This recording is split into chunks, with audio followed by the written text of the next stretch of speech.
이번 주 하나님께서 저희 수정교에 주신 하나님의 마음은 사무엘상 17장 32절부터 47절까지의 말씀입니다.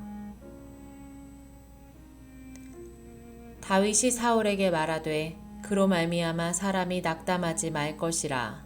주의 종이 가서 저 블레셋 사람과 싸우리이다 하니, 사울이 다윗에게 이르되 내가 가서 저 블레셋 사람과 싸울 수 없으리니 너는 소년이요 그는 어려서부터 용사임이니라. 다윗이 사울에게 말하되 주의 종이 아버지의 양을 지킬 때에 사자나 곰이 와서 양떼에서 새끼를 물어가면 내가 따라가서 그것을 치고 그 입에서 새끼를 건져내었고, 그것이 일어나 나를 해하고자 하면 내가 그 수염을 잡고 그것을 쳐 죽였나이다. 주의 종이 사자와 곰도 쳤은즉 살아계신 하나님의 군대를 모욕한 이 할례받지 않은 블레셋 사람이리이까 그가 그 짐승의 하나와 같이 되리이다.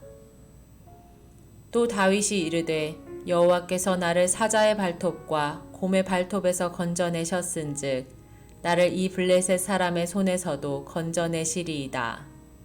사울이 다윗에게 이르되 가라, 여호와께서 너와 함께 계시기를 원하노라.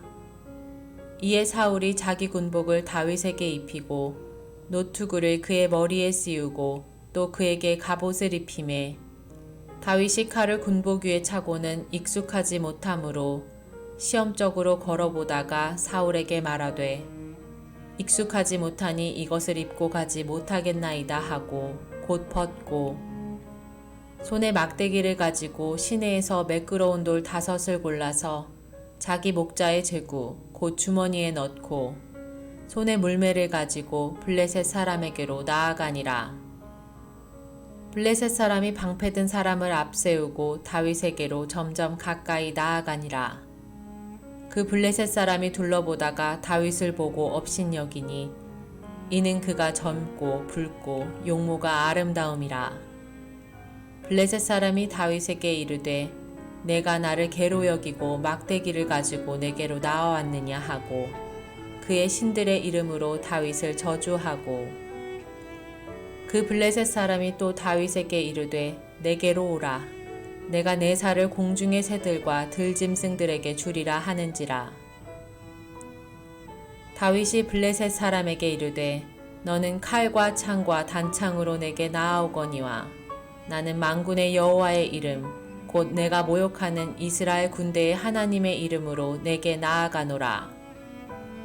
오늘 여호와께서 너를 내 손에 넘기시리니 내가 너를 쳐서 내 목을 베고 블레셋 군대의 시체를 오늘 공중의 새와 땅의 들짐승에게 주어 온 땅으로 이스라엘의 하나님이 계신 줄 알게 하겠고, 또 여호와의 구원하심이 칼과 창에 있지 아니함을 이 무리에게 알게 하리라.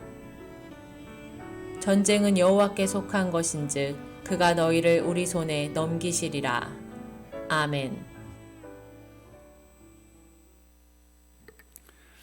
12주에 걸쳐서 축복의 통로가 되는 하나님의 성품, 축복의 통로가 되는 12가지 성품이라는 주제로 계속 말씀 나누고 있습니다. 첫 번째로 순종이라는 성품을 나눴는데요. 순종은 하나님 뜻에 따라 우리 삶의 우선순위를 따르는, 하나님의 뜻을 내 삶의 우선순위로 따르는 것이 순종이다 같이 나눴습니다. 긍정은 하나님과 함께 과거와 현재와 미래를 해석하는 것이다. 또 지난주에 경청에 대해서 같이 나눴는데요. 경청은 온 마음과 뜻과 힘을 다해 듣는 것이다 라는 겁니다. 오늘은 네 번째 시간으로 용기라는 성품을 같이 나누고자 합니다. 신학교에 처음 들어갔을 때 서점에서 하나님의 지하운동이라는 책을 산 적이 있습니다. 루마니아의 리차드 범브란트 목사님의 자서전적인 고백의 이야기인데요. 이분이 공산주의 독재 체제에서 14년 감옥살이를 하신 분입니다. 그런데 감옥에 들어간 상황에서 제게 신선하게 다가왔던 한 대목이 굉장히 두려움에 이분이 사로잡혀 계셨습니다. 사랑하는 가족을 이제 다시 만날 수 없다는 두려움이 이 목사님에게 막 밀려왔습니다. 그때 이 목사님이 성경을 펼쳐들고 성경 속에 두려워하지 말라는 말씀이 몇 번 적혀 있는가 한번 세어보기를 시작한 것입니다. 근데 이 목사님이 세어보니까 366번 성경에 그렇게 기록되어 있더라는 것입니다. 그래서 이분이 용기를 얻게 됩니다. 하나님은 1년 365일 내가 두려워할 수밖에 없는 인생인 것을 알고 매일 매 순간마다 나에게 말씀하시는구나. 너는 두려워하지 마라. 두려워하지 마라. 그리고 한 번 더 격려하신다는 말씀에 이분이 큰 위로와 용기를 얻게 됩니다. 사람은 누구나 오늘을 살아갑니다. 근데 이 오늘이라는 현실 속에는 과거라는 현실과 미래라는 현실이 동시에 오늘이라는 현실 속에 담겨 있는 신비로움을 경험합니다. 저는 어거스틴의 그 말이 참 지혜롭다고 생각합니다. 사람은 과거의 기억과 미래의 기대라는 현실 속에서 살아간다. 이것이 가장 축복된 인생의 모습이라는 것입니다. 그러나 반대로 과거의 후회와 미래의 두려움을 오늘의 삶에 끌어와서 현실을 살아가는 인생이라면 얼마나 불행한 인생이겠습니까? 그러나 의외로 너무 많은 사람들이 그런 삶을 살아가고 있다라는 것입니다. 오늘이라는 삶의 후회와 두려움이라는 공포 속에 사로잡혀 있습니다. 많은 사람들이 정신적으로 힘들어하는 시대를 살아갑니다. 이 미국에서 가장 많이 팔리는 약 중에 하나가 정신과 연관되어 있는 약이라고 통계들이 말해주고 있습니다. 많은 첨단 과학 문명을 누리고 있는 또 지식의 정보 시대를 살아가는 현대인들이 왜 정신적으로는 더 힘들어지고 고달픈 인생을 살아가고 있는 것입니까? 그것은 마음 안의 감옥에서 헤어나오지 못하는 그 후회와 두려움이라는 공포 속에 사로잡혀 있는 것 아니겠습니까? 여러분, 신앙생활하면서 두려움이 얼마나 우리에게 중요한 요소인지, 이 두려움을 극복하는 것이 얼마나 신앙생활의 긴급한 요소인지를 우리가 깨달아야 됩니다. 두려움은 삶의 현실 가운데 곳곳에 스며들어 있습니다. 최근에 이번 주에도 큰 사고가 우리 달라스에서 일어나지 않았습니까? 100여 명이 넘는 사상자가 났다는, 차도 100대가 넘는 차들이 부딪혔다고 하지 않습니까? 저도 그 영상을 봤는데 여러분, 그 사고를 당한 분들이 10분 전에 알았겠습니까? 아니 1분 전에 알았겠습니까? 아무도 몰랐을 것입니다. 아마 어떤 사람들은 내가 집에 들어가고 있으니까 저녁 준비해 놓으라, 또 저녁에는 뭐가 먹고 싶다, 또 어떤 사람은 사랑하는 사람에게 선물을 준비해서 기쁨으로 그 만날 것을 기대하며 가던 사람도 있을지 모릅니다. 바쁜 용모로 정신없이 운전하던 사람도 있을지 모르겠습니다. 다양한 요소의 삶의 현실이 있겠지만 그들이 그 두려움의 상황 속에 직면한다는 것을 단 1분 전에도 상상할 수 없었다라는 것입니다. 지난해부터 진행되는 이 코로나의 시대가 우리에게 두려움이라는 단어를 얼마나 각인시키고 있습니까? 우리는 마트에 갈 때에도 먼저 두려움을 마트에 보내고 발걸음을 옮기곤 합니다. 모처럼 음식점을 찾는다고 해도 가장 먼저 마음속에 두려움이 이미 그 가게를 방문하고 우리의 몸이 들어가는 것입니다. 아니, 그 정도가 아니죠. 요즘은 교회를 오는 것도 두려움이라는 단어와 싸워야 되는 현실이 되었습니다. 아마 살아가는 인생의 평생의 두려움은 우리 가까이에서 우리를 공격하게 될 것입니다. 특별히 이 시대가 더욱더 두려움이 강성한 시대가 아닌가 생각합니다. 그래서 어느 때보다도 성도들에게 용기가 필요한 시대라고 생각을 합니다. 여러분, 용기가 무엇이라고 생각하십니까? 용기를 다양하게 정의 내릴 수 있을지 모릅니다. 사실 용기라는 것은 한자에 보면 기운을 말하는 것입니다. 우리 용기라는 단어가 재미있는 것은 그릇을 또 우리는 용기라고 말하지 않습니까? 그래서 어떤 면에서 보면 용기라는 것은 내 마음속에 담겨있는 힘과 같은 것입니다. 그러나 신앙적으로 용기를 정의한다면 그 힘이 어떤 힘인가? 그것은 현실보다 하나님을 크게 생각하는 힘인 것입니다. 현실보다 하나님을 크게 생각하는 겁니다. 현실은 우리에게 살아있기 때문에 두려움을 주는 것입니다. 죽은 자는 두려움이 없습니다. 무덤에 가면 두려움이 사실 없습니다. 살아있기 때문에 두려움이 있는 것입니다. 평생 우리는 두려움을 벗어날 수는 없습니다. 그 두려움을 극복하는 용기를 갖는 것이 성도의 자세다라는 것입니다. 역사학자인 아놀드 토인비는 인류의 문명의 흥망성쇠는 용기에 달려있다고 이야기를 했습니다. 비겁한 마음에서 나오는 행동은 결국 쇠퇴할 수밖에 없고 용기로 응전하고 도전한 문명만 살아남았다라는 것입니다. 저는 인생도 마찬가지라고 생각합니다. 더 나은 삶과 더 나은 인생으로 남은 생애를 만들어가기 위해서 우리에게 필요한 것은 용기인 것입니다. 용기가 없다면 우리의 인생은 결국 쇠퇴해 갈 것입니다. 나이가 들어 쇠퇴하는 것이 아니라 그 마음이, 그 가치관과 인생관이 이미 무너졌기 때문에 삶은 그 뒤를 따라가고 있는 것입니다. 여러분, 신앙생활하면서 용기가 얼마나 중요한지를 절대로 잊지 마십시오. 사단의 최고의 무기가 무엇이냐면 여러 무기가 있지만 그 중에 하나가 두려움입니다. 선악과를 따먹었을 때 아담과 하와에게 사단은 이 죄책감과 두려움이라는 내용을 집어넣어 주었습니다. 그 두려움이 하나님과의 관계로부터 멀어지게 만드는 것입니다. 두려움 때문에 숨는 것입니다. 죄책감 때문에 숨는 것입니다. 공포를 통해서 사람의 마음을 주장하는 것이 사단의 전형적인 방법입니다. 여러분, 두려움은 그 사람의 생각과 행동을 노예로 삼아버립니다. 사람이 한번 두려움에 사로잡히면 내 생각과 내 삶은 그 두려움이 이끄는 대로 끌려가는 것입니다. 그래서 공산주의 국가에서 우리 북한에서 진행되는 정치를 우리가 무엇이라고 말합니까? 공포정치라고 그러죠. 사람들을 모아놓고 가장 공포스러운 장면을 보여주는 것입니다. 그때 사람들은 생각을 그 공포를 제공하는 사람들에게 제공하고 그의 노예가 되기로 결정해 버리는 것입니다. 두려움은 그렇게 무서운 것입니다. 사단이 왜 두려움을 사용하냐면 두려움을 통해서 우리를 노예 삼고자 하는 것입니다. 종을 삼고자 하는 것입니다. 저는 신앙생활을 하면서 두려움 속에 신앙생활하는 성도님들이 없기를 주의 이름으로 축복합니다. 그것은 참 신앙이 아닙니다. 하나님이 기뻐하시는 신앙의 방향이 아닙니다.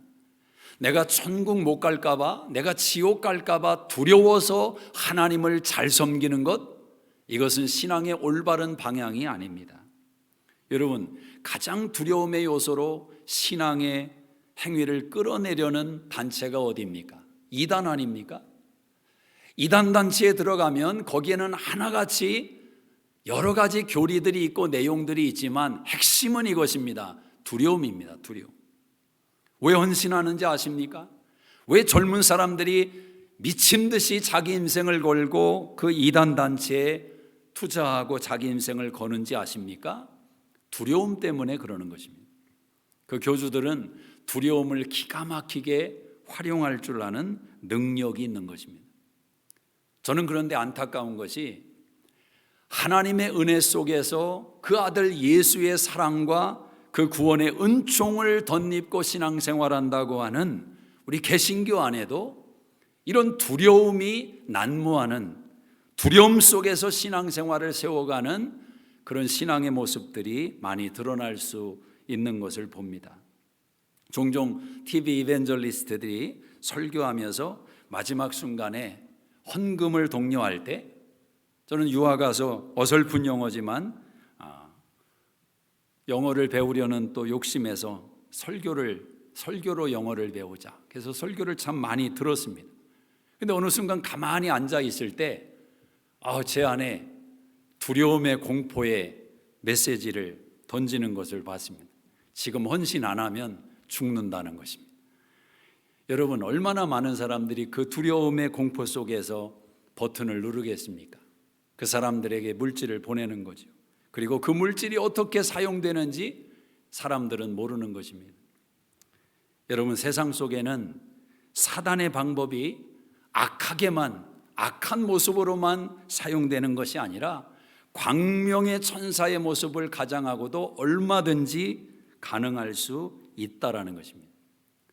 저는 수정교회 성도님들이 두려움 속에서 헌신하고 두려움 속에서 열심내고 두려움 속에서 충성하는 방향으로 가지 않기를 주의 이름으로 축복합니다. 사실 목사들의 고민은 여기에 있는지도 모릅니다. 은혜를 강조하고 하나님의 사랑과 그 은혜 속에서 신앙생활하는 복음의 메시지를 전하면 이상하게 성도들의 신앙이 나태해집니다. 흐느적 됩니다. 정신을 못 차립니다. 이래도 좋고 저래도 좋고, 아마 그런 모습 속에서 유혹을 받는지도 모르겠습니다. 그러나 그럼에도 불구하고 은혜의 복음은 바뀔 수가 없는 것입니다. 갈라디아 1장에서 바울이 그렇게도 강조하는 복음, 다른 복음을 전하면 저주를 받을지어다, 그렇게 선포했던 그 바울의 복음은 지금도 동일한 줄로 믿습니다. 여러분, 두려움 속에서 하나님을 섬긴다면 마치 이런 것입니다. 여러분의 자녀들이 여러분의 말을 듣는 이유와 목적이 두려움 때문이라면 여러분 어떤 심정이겠습니까? 엄마 아빠의 눈치를 보면서 내가 말을 듣지 않고 엄마 아빠 기쁨이 되지 못하면 저분들이 나를 쫓아낼지도 몰라.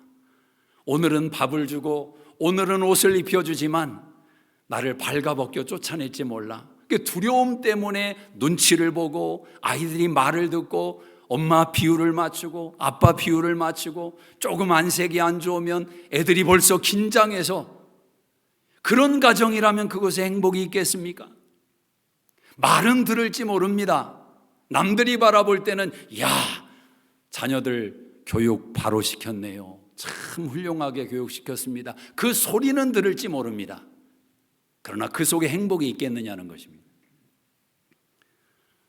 제가 어렸을 때 좀 잘못을 한 적이 있습니다. 근데 사실 지금 어떤 잘못인지 기억은 나지 않습니다. 근데 저희 어머니한테 혼나다가 어린 제가 객기를 부렸나 봅니다. 집을 나간다고 제가 했습니다. 나 집 나갈 거야. 근데 저희 어머니가 딱 한마디 하시는데 제가 깨갱하고 그냥 남았습니다. 뭐라고 하시냐면 옷 벗고 나가 이놈아. 옷 벗고 나가. 그냥 나가지 말라는 겁니다. 옷 벗고 나가라는 겁니다. 그 한마디 듣고 그냥 못 나갔습니다. 옷을 어떻게 벗고 나갑니까? 근데 몇 시간이 이렇게 지났는데 해결이 됐습니다.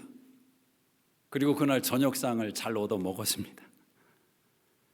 이게 자녀라는 것입니다. 자녀라는 것입니다. 쫓겨날까 봐 두려워서 섬기는 것이 아니고 벌 받을까 봐 무서워서 섬기는 게 아닙니다. 예, 물론 우리가 하나님을 두려워하지요. 하나님을 경외하지요. 그러나 그 두려움과 경외는 하나님을 사랑하고 존경하기 때문에 나오는 어려움인 것입니다. 가까이 하기엔 너무 먼 당신이 아니라 존경하기 때문에 어려운 것입니다. 그것을 우리는 경외라고 하는 것입니다. 저는 수정교회 성도들이 하나님의 은혜를 알고 이단들보다 더 열심내는 그런 성도들로, 열정의 성도들로 세워지기를 주의 이름으로 축복합니다. 영원한 기쁨이 떠나지 않고 항상 주님과 함께 동행하는 그 영적인 기쁨 속에 하나님을 섬기는 그런 진정한 성도가 되기를 주의 이름으로 축복합니다. 여러분, 탕자의 비유 아시지요? 맏아들이 아버지에게 항변할 때 뭐라고 말했습니까? 아버지, 나는 아버지의 명을 한 번도 어긴 일이 없지 않습니까? 저는 그 말이 꼭 그렇게 들립니다. 아버지와 아들의 관계가 아니라 주인과 종의 관계입니다. 명령하는 자와 명령을 수행하는 자. 근데 탕자는 그렇지 않았습니다. 탕자는 어깃장도 놓을 줄 알고 아버지한테 돈 내놓으라고 손 내밀 줄도 알고 집을 나가기도 하고, 그래서 집을 꼭 나가라는 이야기는 아닙니다. 그렇지만 그 탕자는 집에 있을 때에도 집에 나갔다가 돌아왔을 때에도 아버지였다는 사실입니다. 아버지였다는 사실입니다. 여러분, 신앙은 그런 것입니다. 내가 부족해도 아버지이고, 내가 열심내서 충성해도 아버지이고, 내가 흔들리고 넘어졌을 때에도 아버지인 것입니다. 그것은 변하지 않는 것입니다. 오늘 용기라는 이 주제 앞에서 많은 본문이 있겠지만 세상 사람들도 이 다윗과 골리앗의 이야기를 용기의 이야기로 많이 생각하지 않습니까? 골리앗을 무너뜨린 다윗. 사실 이스라엘 백성들은 골리앗 앞에서 다 두려워 떨고 있었습니다. 그도 그럴 것이 2m 10cm의 거구인 이 거인 앞에서 누가 나설 수 있겠습니까? 머리부터 발끝까지 50kg가 되는 철갑으로 두르고 있는 이 장수 앞에 누가 감히 싸우려고 나설 수 있겠습니까? 어찌 보면 두려워하는 것이 정상적일지 모릅니다. 인간적인 모습일지 모릅니다. 그러나 어린 다윗이 용기 있게 일어서서 이 두려움의 공포인 골리앗을 제압해 버린 것입니다. 여러분, 용기는 어디에서 온다고 생각하십니까? 세상은 용기가 힘에서 온다고 생각합니다. 일면 맞는 타당한 부분도 있습니다. 용기는 힘에서 오는지 모릅니다. 가진 것에서 용기가 오는지 모릅니다. 그러나 깊이 들어가 보면 가졌기 때문에 더 두려워하고 힘이 있기 때문에 더 두려워하는 사실을 아십니까? 진정한 용기라는 것은 과연 어디에서 오는 것인가? 오늘 다윗을 통해서 세 가지를 좀 살펴보고자 합니다. 먼저 용기라는 것은 몸으로 체험한 곳에서 용기가 오는 것입니다. 용기는 몸으로 체험한 곳에서 오는 것입니다. 이론의 용기는 내용이 풍성하지만 현실의 거대한 두려움을 직면하게 되면 그 힘이 무력화되는 것을 보게 됩니다. 용기라는 것은 실천 속에서 나오는 빛을 발하는 것입니다. 머리에 알고 있는 지식의 용기가 아니라 내 몸으로 경험되는 실전 속에서 용기가 나오는 것입니다. 싸움의 기술을 머리로 알고 있는 그 기술이, 지식이 용기가 아니라 실전 속에서 많이 싸워본 사람이 싸움을 잘하는 것과 같습니다. 전도서 1장 18절에 보면 지식을 더하는 자는 근심을 더한다고 말을 합니다. 아는 것이 힘일 때가 있습니다. 그러나 어떤 경우에는 아는 것이 많기 때문에 용기를 내지 못하는 겁니다. 차라리 그 사람이 지식이 없더라면 용기를 냈을지 모릅니다. 여러분, 이스라엘의 군사들이, 사울로부터 그의 신하들과 많은 군사들이 왜 용기를 내지 못하는 것입니까? 알기 때문에 그런 것입니다. 싸움이 무엇인지를 알고, 골리앗이 누구인지를 알고, 그가 붙들고 있는 창의 힘과 칼의 힘과 방패의 능력을 알기 때문에 두려운 것입니다. 그런데 사실 다윗은 전투에 대해서는 전무한 것 아닙니까? 전쟁터에서 싸우는 것은 다윗은 잘 모른단 말입니다. 군인이 무엇을 입고 있고 어떤 칼로 싸우는 것이 유력한지 다윗은 거기에 대한 지식은 부족합니다. 그러나 다윗이 가지고 있는 지식이 있는데, 다윗이 가지고 있는 실전의 능력이 있는데, 그것은 짐승들과 실전에서 싸워본 경험이다라는 것입니다. 32절에 보면 다윗이 이렇게 말을 합니다. 그를 인하여 사람이 낙담하지 말 것이라 주의 종이 가서 저 블레셋 사람과 싸우리라. 여러분, 다윗의 고백 속에 저 장수와 싸우리라 그렇게 말하지 않습니다. 다윗에게는 블레셋 사람일 뿐입니다. 장수가 아닙니다. 군인이 아닙니다. 그가 키가 얼마가 되든 어떤 무기를 가지고 있든 다윗은 모릅니다. 다윗이 알고 있는 것은 할례 받지 않은 블레셋 사람, 그를 향해서 내가 싸우겠다는 것입니다.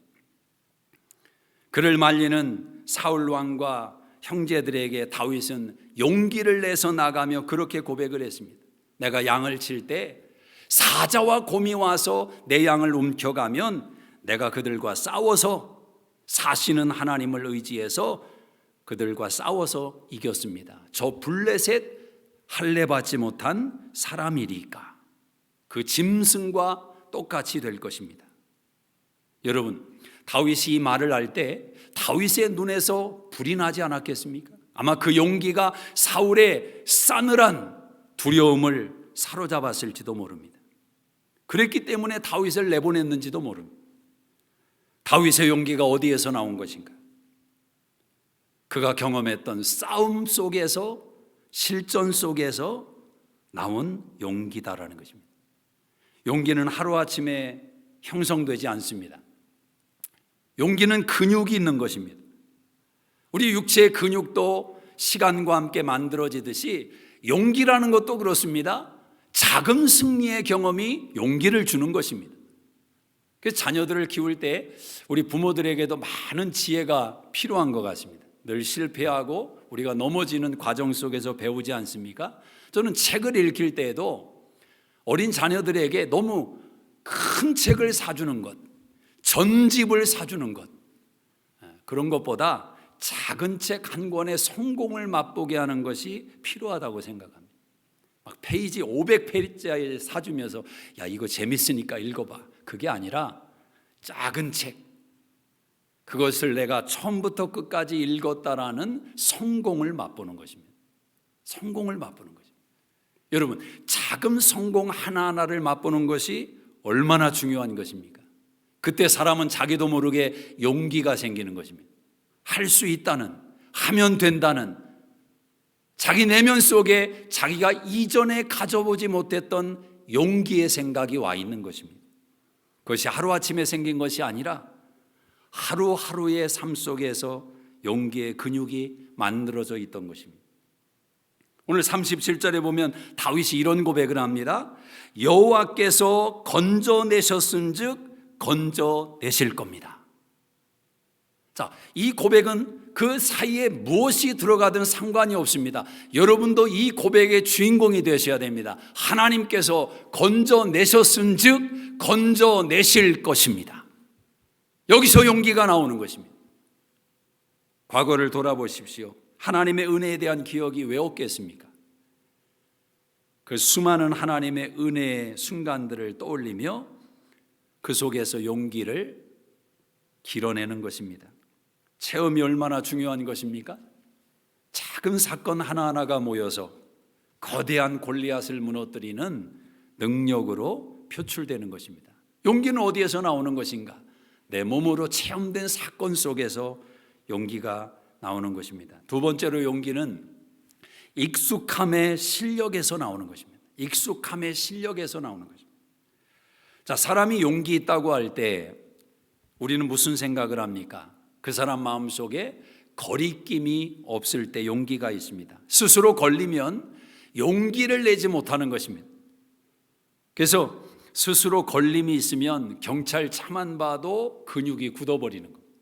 도둑이 재발절인다는 말이 그 말 아니겠습니까? 자, 내 안에 거리낌이 없을 때, 나의 나됨을 붙들고 살아갈 때 거기에서 용기가 나오는 것입니다. 실력은 정직한 것입니다. 실력은 거짓말하지 않습니다.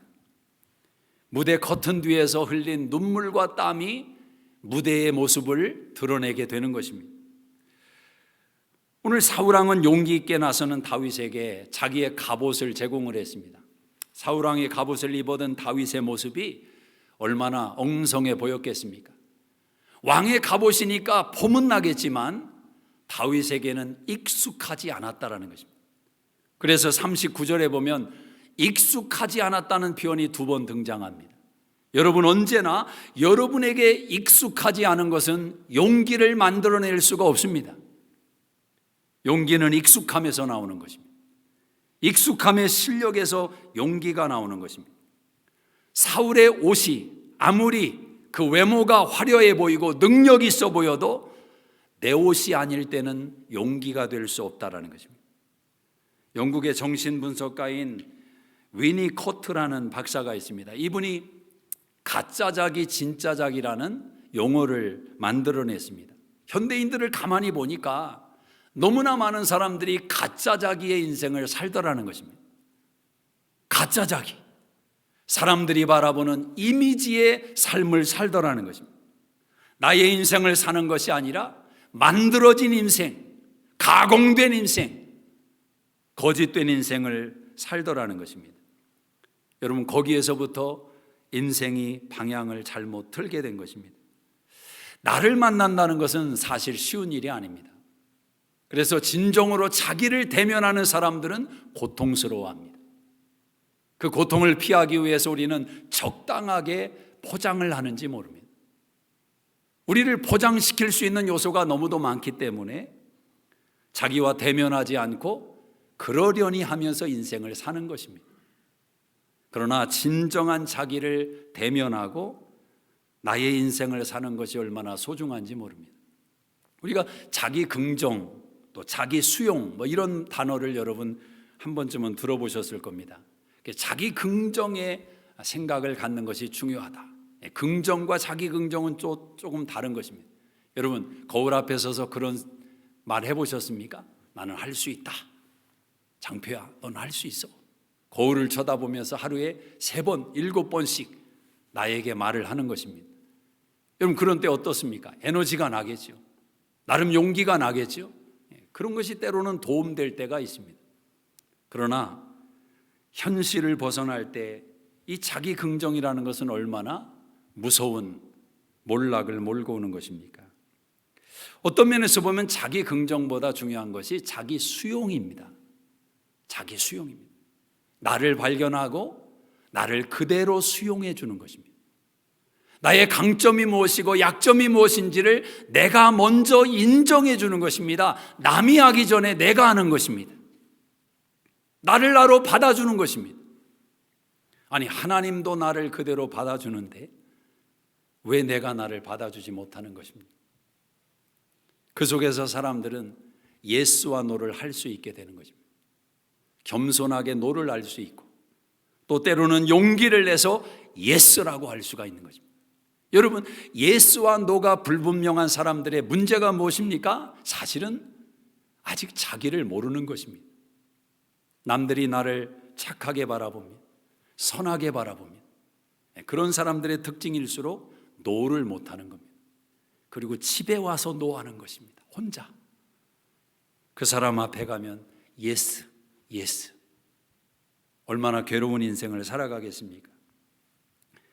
그 속에서 나오는 후회가 또 다른 인생의 고통을 만들어내는 것입니다. 후회는 용기 내지 못한 사람의 추억의 일기장에 있는 내용인 것입니다.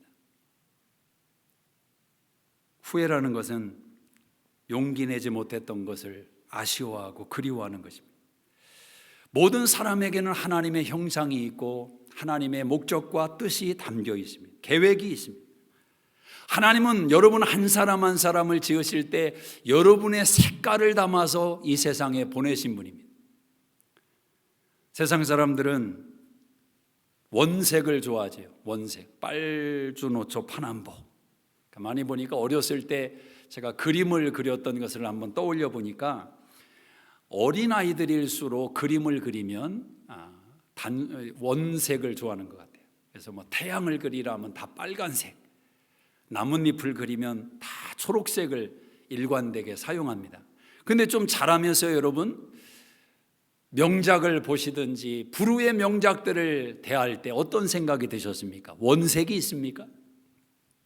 정말 명작은 원색이 없더라고요. 무슨 색인지도 배우지도 못한 이상한 색감으로 그림을 그려놓았는데 사람들은 거기에 열광하는 것입니다. 그렇습니다. 한 사람 한 사람 속에는 하나님이 뿌려놓은 색이 있다라는 것입니다. 나의 그 색을 발견하고 그 삶을 살아내는 것입니다. 그 사람이 행복한 인생이고 하나님 앞에 명작이 되지 않겠습니까? 위조품이 되지 말고 오리지널 명작이 되어야 됩니다. 오리지널 명작. 하나밖에 없는 작품입니다. 여러분, 명작은 희귀성 때문에 귀한 것 아닙니까? 반 고흐의 작품이 10,000점이 있다, 10만 점이 있다. 그럼 명작 되겠습니까? 사람이 귀한 줄 알겠습니까? 여러분은 단 하나의 작품이다 말입니다. 하나님의 색깔이 여러분 안에 있습니다. 다윗은 갑옷을 벗어버렸습니다. 갑옷을 입고 체면을 차리며 물맷돌을 던지려 했다면 아마 골리앗과의 싸움에서 어떤 모습이 펼쳐졌을까? 그러나 그는 갑옷을 벗어두고 자기의 모습으로 골리앗 앞에 서는 것입니다. 그는 물맷돌을 잡고 골리앗과 싸우는 것입니다. 다윗의 무기는 창이 아닙니다. 다윗의 무기는 방패가 아닙니다. 다윗의 무기는 익숙한 물맷돌이었다라는 거죠. 새로운 것을 도전할 때 우리는 용기를 내야 되는 필요성이 있습니다. 왜냐하면 두렵기 때문입니다. 여러분, 새로운 인생을 도전하고 새로운 것을 도전하고 그때마다 여러분은 두려움과 싸우지 않았습니까? 그때 그 두려움을 극복하고 용기를 내서 승리하신 분들은 또 다른 인생과 삶의 단계로 나아갔을 것입니다. 그러나 그때 용기를 내지 못하고 주저앉았다면 그 속에서 큰 후회를 마음에 담게 되었을 것입니다.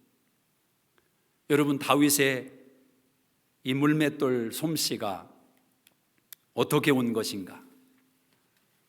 익숙함의 실력이라는 것은 한순간에 오지 않습니다. 반복되는 습관과 훈련 속에서 오는 것입니다. 반복되는 습관과 훈련 속에서 오는 것입니다.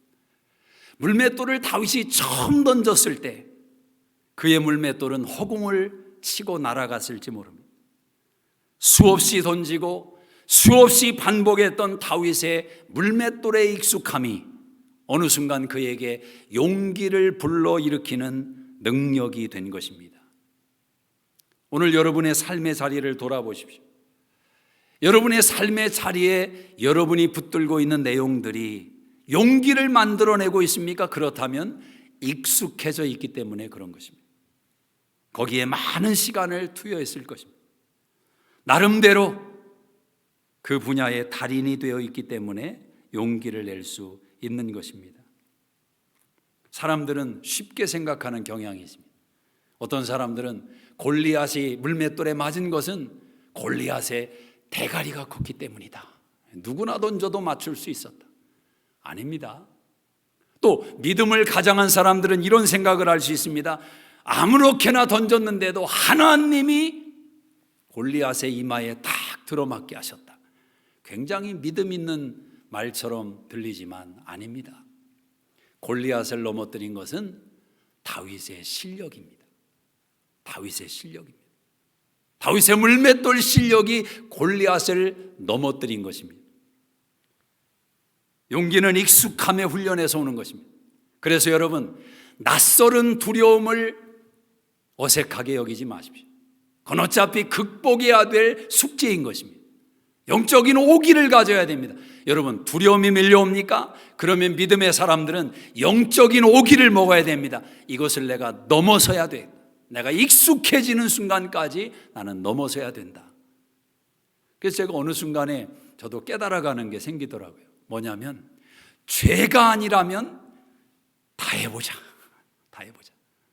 다 해보자는 말이 모든 걸 막 다 해보겠다는 말이 아니라 포기하지는 말잖아요. 멈추지는 말잖아요.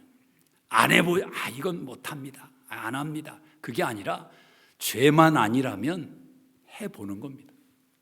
해봐서 더 마음이 끌리면 그 분야의 달인이 되는 것이고, 아니면 또 다른 걸 해보는 것이고.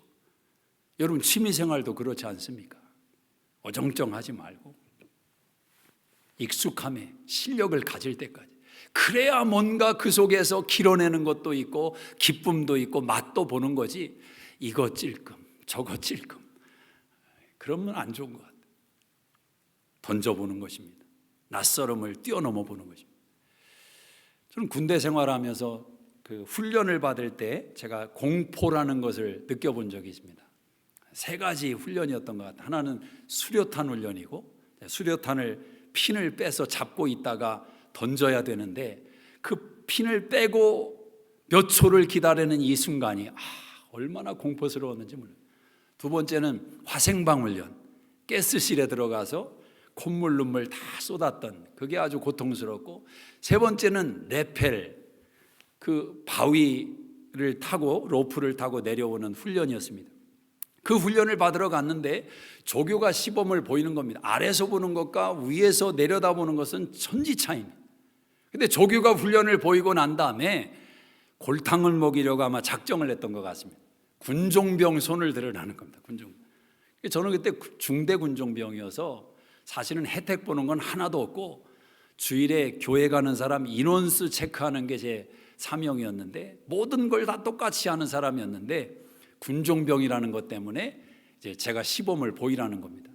너는 신학도 했고 전도사 하다 왔으니까 너 두려움 없지? 본을 보이라는 겁니다. 위에 올라갔습니다. 얼마나 무서웠는지 모릅니다. 바위 그 밑에를 내려다보는데 정말 떨 수는 없고 속이 아주 사시나무 떨듯 떨렸습니다. 근데 막 나름대로 해보려고 했지만 결국 대롱대롱 매달려서 그렇게 간신히 이제 조교들에 의해서 내려오게 됐는데, 여러분, 전도사라고 두려움이 없겠습니까? 신학 공부했다고 두려움이 없겠습니까? 위에 올라가면 다 똑같은 것입니다. 내려다보면 다 두려운 것입니다. 근데 재미있는 게 있더라고요. 뭐냐면 두 번째 할 때는 덜 두렵더라고요. 똑같은 곳에 올라갔는데, 그리고 병장 때 또 훈련을 받는데 그때 훈련을 받을 때는 제가 그것을 즐기고 있는 것을 발견했습니다. 몇 번 한 것도 아닌데. 인생이 그렇습니다. 오늘은 여러분을 두렵게 만들고 있지만 그것이 조금 익숙해지고 나면, 조금 실력이 쌓이고 나면 여러분은 그 자리에서 미소를 짓고 있을 것입니다. 용기는 거기에서 나오는 것입니다. 새로움을 도전하십니까? 두려울 것입니다. 두려움 때문에 도전을 포기하지는 마십시오. 세월이 지난 후에 후회라는 책장을 들여다보지는 마십시오. 도전하십시오. 그리고 그 낯설음을 뛰어넘는 익숙함의 실력으로 나가셔야 됩니다. 그러기 위해서는 또 던져야 됩니다. 여러분, 다윗이 물맷돌로 골리앗을 무너뜨렸습니다. 그렇다고 해서 평생 다윗이 전쟁터에 나가면 물맷돌만 챙기고 나갔습니까? 골리앗을 무너뜨릴 때는 물맷돌이지만 그 이후의 전투에서 다윗은 물맷돌을 사용하지 않습니다. 그는 칼을 사용합니다. 그렇다면 성경이 이야기는 하지 않지만 그 칼을 쓰기 위해서, 왕으로서 다윗이 칼을 잘 쓰는 본을 보이기 위해서 다윗은 얼마나 많은 칼을 휘둘렀겠습니까? 그는 또 얼마나 많은 날 물맷돌을 던지는 그 습관을 반복했겠습니까? 익숙함. 용기는 바로 거기에서 오는 것입니다. 세 번째로 용기는 어디에서 오는가? 용기는 하나님이 내 편이라는 확신에서 오는 것입니다. 하나님이 내 편이다. 자, 용기는 몸으로 체득한 체험 속에서 나올 수 있습니다. 용기는 익숙한 실력 속에서 나올 수 있습니다. 그러나 이 두 가지의 내용은 세상 사람들도 경험할 수 있는 용기 아닙니까? 여러분, 세상에도 용기 있는 사람이 얼마나 많습니까? 성공한 사람들의 자서전을 들여다보십시오. 그들은 다 위기 때마다 용기 있게 반응했고, 중요한 결정을 내릴 때마다 포기하지 않았습니다. 용기를 냈습니다. 남들은 다 뒤로 물러갈 때 그들은 한 발자국 용기 있게 내려간 것입니다. 앞서간 것입니다. 자, 세상 사람들도 용기를 낼 수 있습니다. 그러나 우리 예수 믿는 사람들이 결정적인 용기의 차이가 있다면 바로 이 세 번째, 여기에서 결정나는 것입니다. 하나님이 내 편이다. 하나님이 내 편이다. 다윗은 이렇게 고백을 했습니다. 골리앗을 바라보며 다윗이 이렇게 외치고 있습니다. 너는 칼과 단창으로 나오지만 나는 만군의 여호와의 이름으로 너에게 나간다. 만군의 여호와의 이름으로 나간다. 여러분, 머리끝까지 화가 난 이 골리앗이 다윗을 향해 걸어올 때 다윗은 달려갑니다. 가만히 보면 내게서 용기가 나오는 사람은 걸어가지만 내가 가지고 있는 무기와 내가 장식하고 있는 이 갑옷의 근거에서 용기를 내는 사람은 걸어가지만 하나님이 주시는 용기 속에서 용기를 내는 사람은 달려가는 것입니다. 그래서 믿음의 사람들은 세상을 이기고야 남는 것입니다. 왜? 용기의 수준이 다르기 때문에. 걸어가는 용기가 있다면 뛰어가는 용기가 있습니다. 그것이 바로 다윗의 용기인 것입니다. 여러분, 다윗의 용기가 어디에서 나왔다고요? 만군의 여호와의 이름. 만군의 여호와의 이름. 그분이 누구이십니까? 천지 만물을 창조하신 하나님, 만군의 주인이신 하나님, 시작과 끝이 되시는 하나님, 알파와 오메가가 되시는 하나님, 죽이기도 하시고 살리기도 하시는 하나님, 그분이 다윗의 하나님이십니다. 그분이 다윗의 편이십니다. 그분이 여러분의 편이십니다. 그렇다면 다윗처럼 용기 낼 수 있지 않겠습니까? 여러분, 성경에 보니까 사도 바울이 다윗의 고백을 그대로 흉내내는 고백이 있습니다. 로마서 8장 31절에 보니까 사도 바울이 이렇게 고백합니다. 만일 하나님이 우리를 위하시면, 하나님이 내 편이시면 누가 우리를 정죄하리요? 누가 우리를 정죄하리요? 37절에 이렇게 고백합니다. 이 모든 일에 우리를 사랑하시는 이로 말미암아 우리가 넉넉히 이기느니라. 이게 다윗의 버전으로 옮기면 이런 말입니다. 하나님이 내 편이면 이 모든 일에 넉넉히 이기느니라. 오늘 용기가 필요한 여러분의 현실 속에 사도 바울의 이 고백이, 다윗의 고백이 여러분의 고백되기를 주의 이름으로 축복합니다. 오늘 다윗이 골리앗을 무너뜨리고 그의 목을 벤 후에 성경은 그의 갑옷을 다윗이 자기의 장막으로 옮겼다고 이야기를 합니다. 역사학자들은 다윗이 골리앗의 시체를 해골의 언덕인 갈보리 언덕에 묻었다고 이야기를 합니다. 갈보리 언덕에 골리앗을 묻었습니다. 저는 아마 이런 상상을 해보았습니다. 다윗이 왕으로서 수많은 전투를 이어가면서 때때로 두려움과 싸움을 벌일 때, 여러분, 한 번 두려움을 극복했다고 두려움이 사라지는 것이 아닙니다. 골리앗의 두려움을 극복했다고 인생의 두려움이 오지 않는 것이 아닙니다. 두려움은 반복되는 것입니다. 그 수많은 전투를 앞두고 두려움에 휩싸일 때마다 다윗이 그 갈고리 언덕에 올라가지 않았을까? 그리고 그는 묵상하는 것입니다. 자기 발밑에 있는 골리앗의 머리를 생각하며 하나님이 나에게 용기를 주셨던 그 현장을 묵상합니다. 오늘 여러분에게는 그 현장이 있습니까? 하나님이 함께 하셨던 현장, 하나님이 도와주셨던 현장. 여러분, 그 똑같은 갈보리 언덕 위에 예수님이 모든 인생의 두려움에 정점인 죄의 문제를 해결하기 위해서 바로 예수님이 그 언덕에 십자가 위에 달리지 않았습니까? 갈보리 언덕은 예수님이 승리하신 언덕이고, 바로 갈보리 언덕은 저와 여러분의 모든 두려움이 해결된 언덕이기도 합니다. 갈라디아 2장 20절에 바울이 고백합니다. 이제는 내가 사는 것이 아니요 내 안에 그리스도가 사는 것이라. 이제 내가 육체 가운데 사는 것은 나를 사랑하사 나를 위하여 자기 목숨을 버리신 하나님의 아들을 믿는 믿음 안에서 사는 것이라. 저는 그 고백이 이렇게 들립니다. 두려움이 없는 인생, 하나님이 주시는 용기 속에서 승리하신 그분과 더불어 살아가는 믿음의 삶을 외치는 바울의 포고를, 바울의 외침을 듣게 되는 것입니다. 어디에서 용기가 나오겠습니까? 주님과 함께 죽고 주님과 함께 살아난 인생, 그 속에서 진정한 용기가 나오지 않겠습니까? 하나님이 내 편 되셨다는 근거 속에서 내가 죽고 그 예수와 함께 살아나기로 결심했습니다. 그 사람이 용기 있는 자가 되는 것입니다. 세상은 뺨을 때리면 뺨을 보복하는 사람, 악을 바라보고 분연히 일어서는 사람, 응징하고 벌을 내리는 사람, 이런 사람을 용기 있는 사람이라고 말합니다. 숨는 것이 아니라 맞서는 것, 대결하는 것. 때로는 그렇게 맞서고 응전할 필요가 있는 상황도 있을지 모릅니다. 그러나 여러분, 더 많은 경우는 우리 신앙인들에게 있어서 정말 필요한 용기가 무엇입니까? 내가 죽는 용기 아니겠습니까? 내 혈기가 죽고, 내 교만이 죽고, 내 야망이 죽고, 내 욕심이 죽고, 내 정욕이 죽고,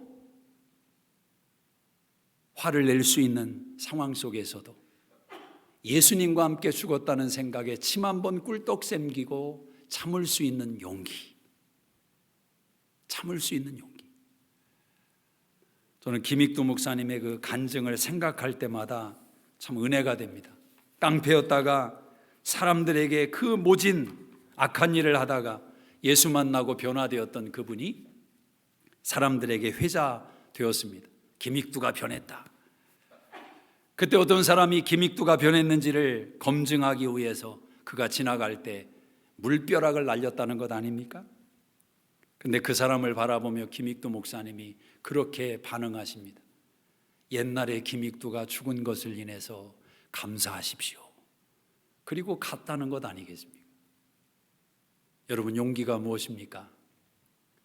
그 모습이 진짜 용기 있는 모습 아니겠습니까?